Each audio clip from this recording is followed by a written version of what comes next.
When new Star Wars novels are released, there are always a ton of cool little facts that don't really fit anywhere in a video of their own that I still think are very interesting and worth talking about. So here's a list of over 50 small pieces of trivia from Aftermath Empire's End. Obviously, spoilers are ahead. Emperor Palpatine referred to the Battle of Endor as a Shatterpoint. In Legends, this was an event or a point in time that could have serious implications on galactic history. Palpatine was prepared for at least the possibility of his death at the Battle of Endor, which we can see proof of in the Shattered Empire comic. The planet Terrace is heavily featured in an early chapter, and at least part of it is described as a wasteland. This could be a reference to the devastation it experienced in the now Legends game, Knights of the Old Republic. Chewbacca's son, Lumpawaru, is back from Legends, but instead of Lumpy, his nickname is now Waru. Maybe it used to be Lumpy, but when he became a teenager, he demanded that his parents call him something else. We're introduced to Nema the Hutt on Jakku. She's different from other Hutts we've seen, described as more snake than slug-like. Durga the Hutt is also mentioned along with his yacht, so they're back from Legends as well. Let's hope the Darksaber superweapon stays gone. Jar Jar Binks was exiled and ostracized again after the Clone Wars because he was thought to have colluded with the Empire. I actually sympathized with Jar Jar, and now I'm confused. We've known since the first Aftermath book that Mon Mothma demilitarized the New Republic, but the goal was for planets to maintain their own militaries that could form a coalition should the need arise. She wanted to decentralize military and power, not get rid of it entirely. A prototype black T-70 X-Wing exists at this point. Embo is still alive. His Anuba, Marok, has unfortunately passed away. Dengar makes multiple appearances after joining a new bounty hunting team. Boba Fett's armor is still in possession of a sheriff on Tatooine. There's no sign of Fett himself, but I have to say the sheriff is pretty badass. B-1 battle droids have autonomic repair mode, so given enough time and functionality, they can repair themselves. Gallius Rax has more advanced models of the red-robed Sentinel droids seen in Shattered Empire. The Church of the Force took it upon themselves to return Kyber crystals to their rightful planets, often at great risk. The Church of the Force believed that the Jedi in fact did not control the Force, but rather they were conduits for it. That sounds more like Churrit to me, but hey, they can believe whatever they want. A reading from the Journal of the Wills includes the phrase, "from a certain point of view," so I guess Obi-Wan was literally quoting scripture to Luke to get out of lying to him. Another church saying is, "All hail the light, the dark, and the gray," which again alludes to Star Wars storytelling moving towards a more neutral use of the Force. When the New Republic Senate left Chandrila, it moved to the planet Nakadia. Nakadia is very different from Coruscant, Chandrila, or Hosnian Prime. It's an agricultural planet. It seems to be a concerted effort to not show preference to only the highly populated or more snooty planets of the galaxy. Maz Amida was kept locked up in the Imperial Palace after the Battle of Endor. As a child, General Hux was emotionally and physically abused by his father. Hutts are strong enough to flip Lambda-class shuttles, or at least Nema is. Imperial loyalty officers were taught torture methods by being tortured and broken themselves.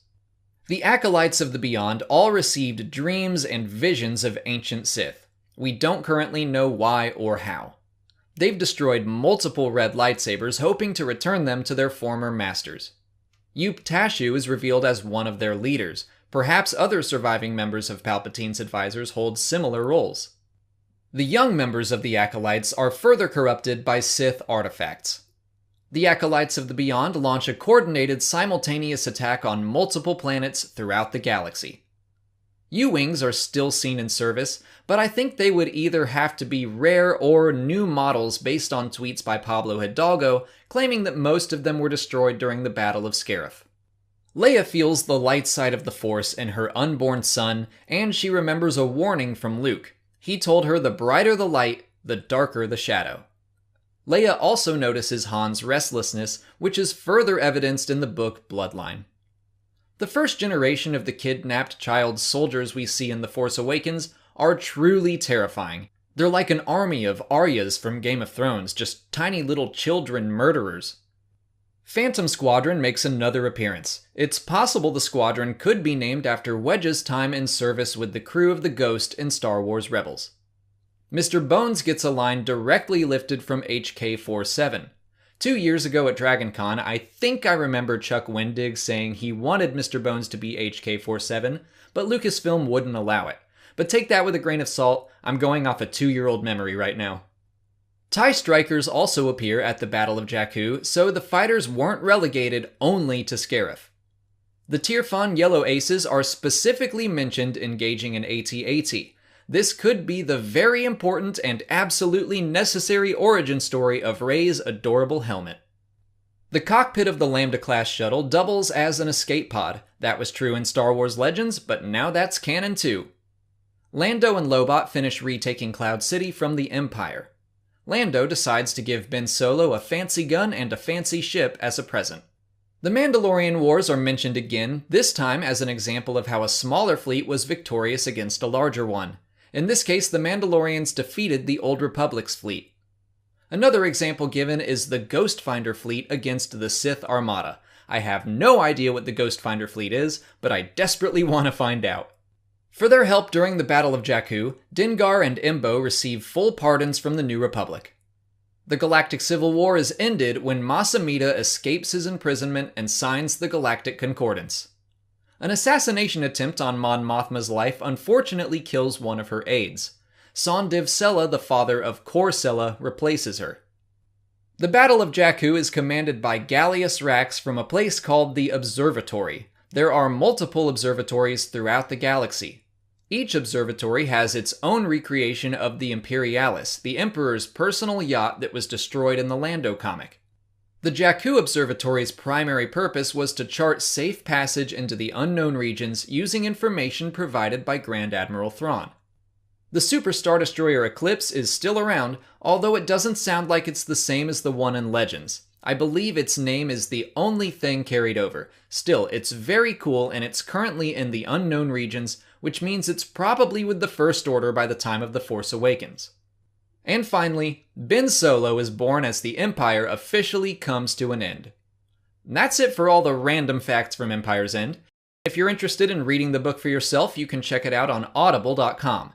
The audiobook is out now, and you can get it for free by clicking on the link in the description, or by going to www.audibletrial.com/Star Wars Explained. If you sign up for a trial, you'll get a credit for 1 free book, and you can use it on Aftermath Empire's End, or a number of other Star Wars books, or get any book you want. The point is, you get a free book, and you'll be supporting the channel when you do. That's it for today. If you haven't already, please like this video, subscribe to the channel to see new Star Wars videos every single day, follow me on Twitter, Instagram, and Facebook, and consider checking out my Patreon page. As always, thanks for watching, and may the Force be with you.